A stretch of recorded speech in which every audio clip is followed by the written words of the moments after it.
Hey, welcome back. As we come up on 5:30, a very soggy evening. Rain continues to fall across the metro. We're taking a live look outside right now at Midtown.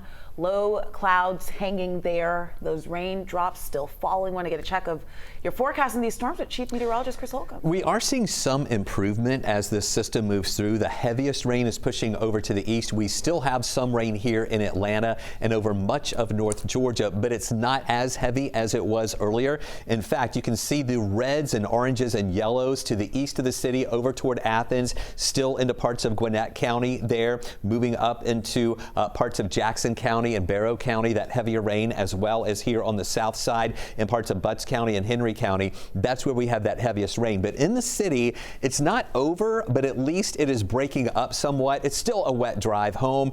Lighter rain generally here in our area, but not as much rain to the west of us. Here's that heavier rain. The back edge of the moderate rain is getting out of Gwinnett County, moving out of Rockdale County, still though in Newton County, also into Walton County, Barrow County, Jackson County, over toward Athens, Oconee County still getting some of that heavier rain, as well as Morgan County down out I-20. But you can see how things are breaking up. Still some of that lighter rain in areas of DeKalb County, some pockets in Henry County that are heavy, also into Butts County and in Lamar County, also down into Thomaston and Upson County. But notice here on the west side, even though we're not seeing much rain on radar, there still may be some mist and drizzle around, and the roads are still wet. They're going to stay wet through much of the evening hours tonight as the cold front is still out to the west, and that's not going to pass through until the overnight hours. So this evening, we're still going to see some of this rain feeding into our area, even though we're thinking that the storm risk is going down now. It's just going to be the still pockets of heavy rain with that potential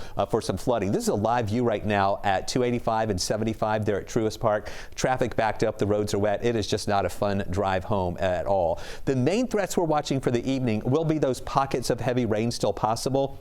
The wind threat is low. The tornado threat is low as that storm risk is diminishing as that system pushes on off to the east. Stay with us. We have other big time changes that are coming up, and that means some cold air on the way. So that has all the drivers bracing for that as well as they are out and about tonight. Molly Oak joins us right now from the Henry County area along 75. Molly, y'all have been driving around tonight, noticing a lot of water on the roadways, and I know you've experienced a lot of backups there too.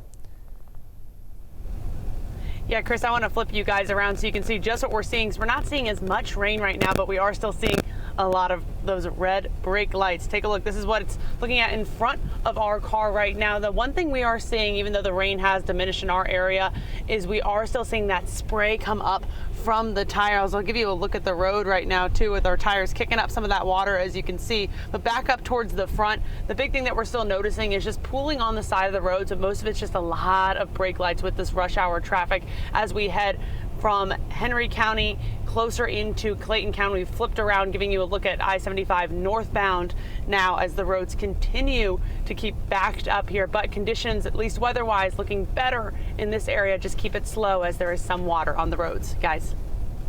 All right, Molly, thank you so much for bringing us that look. Remember, you can stay weather aware very easy by downloading the 11 Alive News app. Just scan that QR code on your screen. Then you can download it for free and set up weather alerts for your area.